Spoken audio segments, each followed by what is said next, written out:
I'm extremely proud and pleased to be here this afternoon, but must admit I'm going to be tremendously more pleased and more proud when I look at that third base coaching line one day and see a black face managing in baseball. Thank you very much. When Jackie Robinson made that plea during his final public appearance at the 1972 World Series, the managerial ranks were the only on-field barrier African Americans had not surpassed in Major League Baseball. In fact, 3 years later, the number of black baseball players grew to an all-time high of 27%. Since then, however, there's been a steady, if not dramatic, decline.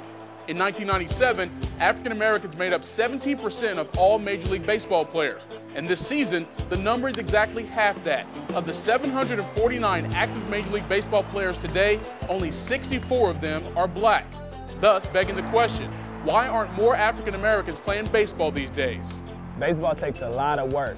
And if you can play basketball, if you're tall and you got talent, then it's fine. If you're big and can run fast in football, then you're good. But you got to really work at baseball. So I think that's the reason we veer away from baseball. It's a lot of factors. We've lost a generation because the fathers of the black kids in the inner city didn't play baseball, so they're not teaching baseball. But it's a very expensive sport. I mean, the bats now are $400, you know, for a good bat. That's what we pay in high school. Gloves are $200 to $300. Cleats are expensive. But there may also be another underlying reason why more African American kids are not being exposed to the game of baseball. And it may have nothing to do with facilities or even the expense of equipment. You could call it a mass media problem. Think about it. When was the last time you saw an African American baseball player featured prominently in a television commercial? Hey, Coach. It's my turn.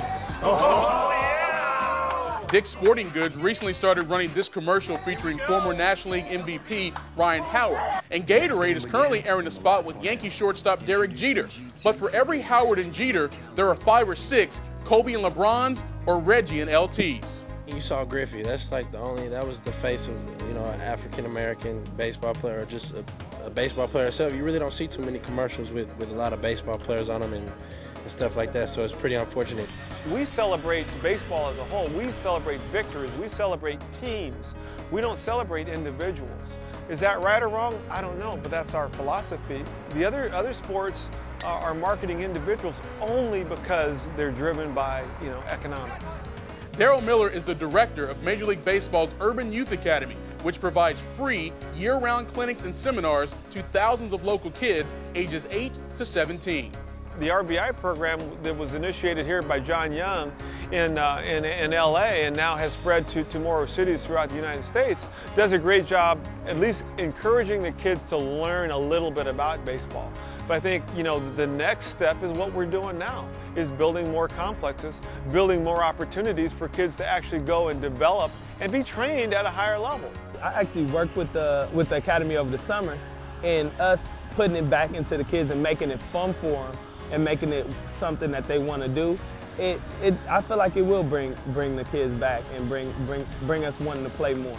Gradually, every year, you start seeing 1 guy, 2 guys, 3 guys, and you're starting to see the quality is starting to come back like it used to be when I was playing. I'm seeing now maybe 3 years ahead with some good young players are coming along. Even right now, there's a couple of guys in the inner city that I look at them and say, wow, it's back. It's starting to come back. It makes me feel good when I go over there and see that. It's a good feeling.